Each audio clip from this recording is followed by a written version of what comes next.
So on this day that a synopsis of the Mueller report has been publicly released by the Attorney General, President Trump has flown back to Washington. He made these quick remarks after leaving Marine One before heading into the White House. Listen.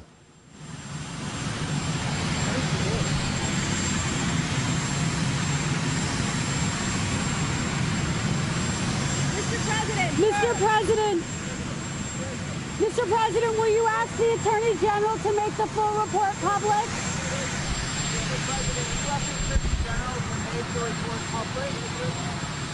I just want to tell you that America is the greatest place on earth.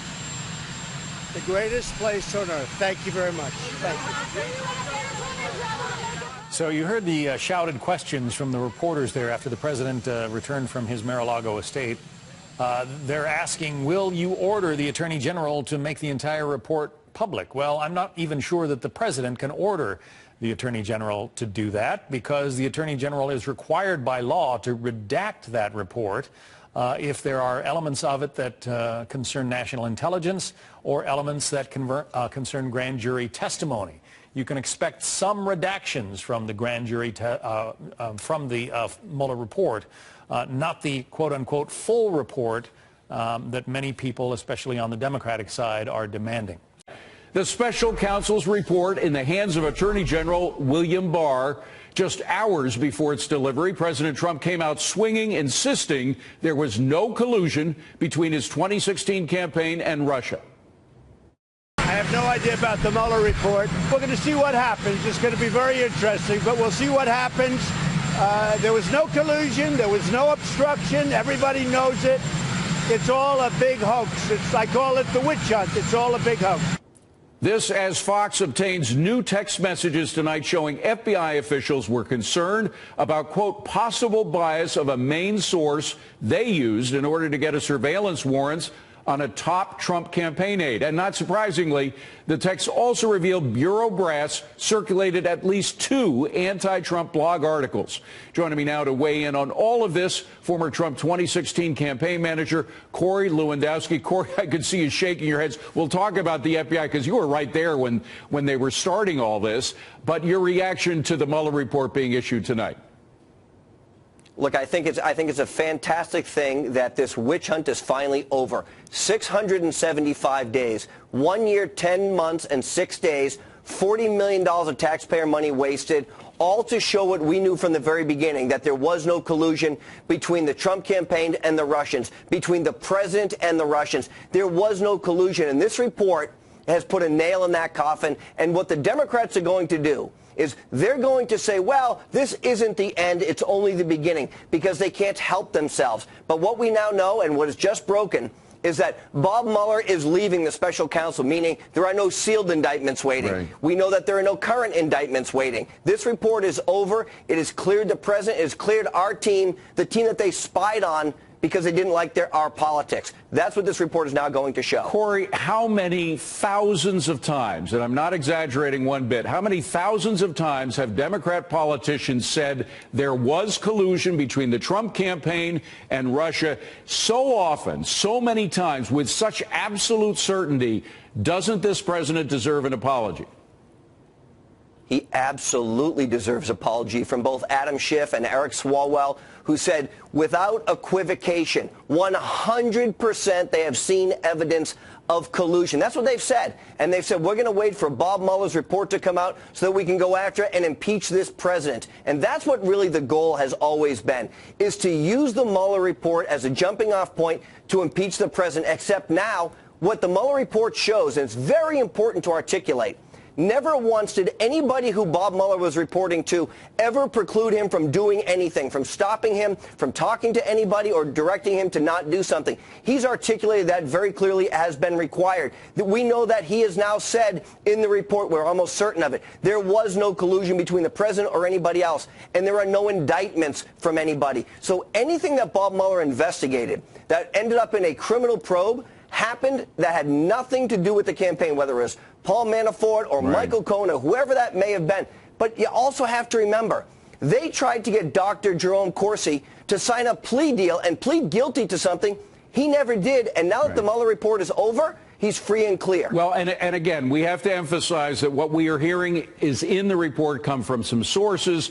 Obviously, we will hear over the course of the weekend, as the Attorney General has said, he will begin to roll out details of what's in the report, and hopefully we'll be able to see it from the beginning until the end. I think everybody wants that. But the moral authority of those Democrats who said with absolute certainty to the American public, to their constituents, something that apparently is not at any way in coordination with the truth.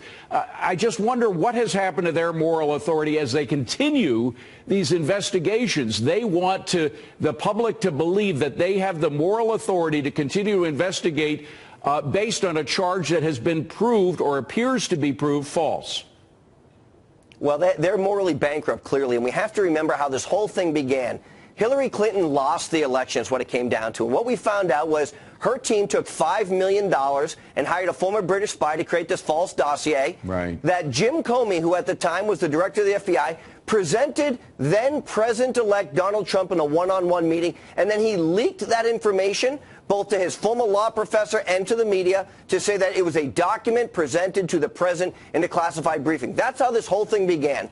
And that's why we know the whole thing was a farce. Jim Comey has hopefully legal accountability for both lying to Congress and leaking classified information. We know that his deputy, Andy McCabe, has already been referred for criminal prosecution. And we hope that Peter Strzok and Lisa Page and Jim Baker, who is the chief legal counsel there, all also get criminal referrals and are held accountable for using their badges and their positions in the government to go after Americans because they didn't like our politics. Well, and Corey, as I'm sure you noticed, some terrific reporting by Fox News today showing that indeed there were discussions between the FBI and the Justice Department. The Justice Department officials, several, were quite worried that the FBI was using political blogs as evidence to spy on Americans. I mean, you're supposed to use evidence that's credible. You're not supposed to use politically motivated blogs in order to obtain warrants. The way in which the FBI was used to try to overturn an election and to disrupt an election before it actually happened is not only disgraceful, but it comes very close to being a coup d'etat. Would you not agree?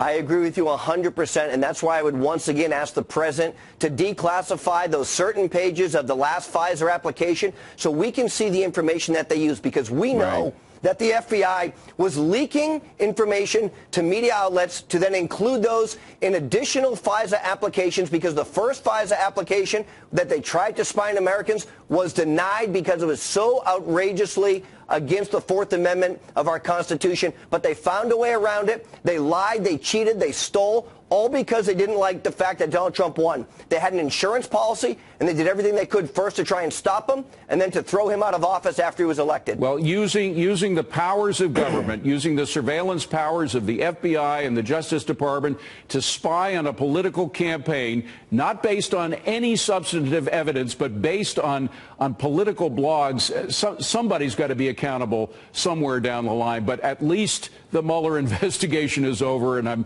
sure you're glad, as most of the American public is glad as well, as we've now seen by the polls, even before we came to the end of this investigation. Corey Lewandowski, great to see you. Thank you for being here. Appreciate it. Thank you. Well, President Trump says the public should get to see the Mueller report, but the one making that decision is this man, Attorney General William Barr, who now has the report. What could stop him from releasing it publicly? Let's ask my next guest, Attorney Misty Maris. Frankly, I don't think anything is going to get him to stop it. Do you? Well, there's certain legal limitations, and some of that comes with the rules of the special counsel. So certainly some parts of the report could be held back if it implicates unindicted individuals. Those parts might need to be held back. Certain documentary evidence that served as the basis, to the extent that it was part of an indictment. So something like that could stop the information from being entirely public. But it wouldn't be the substantive conclusions of the investigation, right? It would just be redacted material relating to whatever it is that is intel that cannot be released. So the public would still be able to see the substantive conclusions of Mr. Mueller. Yes, absolutely. Those principal conclusions, those are going to be out. So we're going to know what the results of the investigation are, what Mueller actually found. That's what the public is absolutely going to hear. It's the stuff that came out during grand jury proceedings, which are secret. That will likely be redacted and kept out of the final report. But Bill Barr, he has a lot of discretion in his role in making the determination about what's going to be public and what's going to be held back for these various legal reasons. Misty, very quickly, we were talking, Corey Lewandowski and I were talking about what went down between the FBI and the Justice Department just before and just after the election. Stuff was done that was clearly illegal, intentionally done in order to spy on a campaign for political purposes, nothing other than political purposes, with no solid evidence to do so. Shouldn't somebody be held to an account? I know Americans are fed up with investigations at this point, but this is an investigation, I think, that needs to be done, don't you?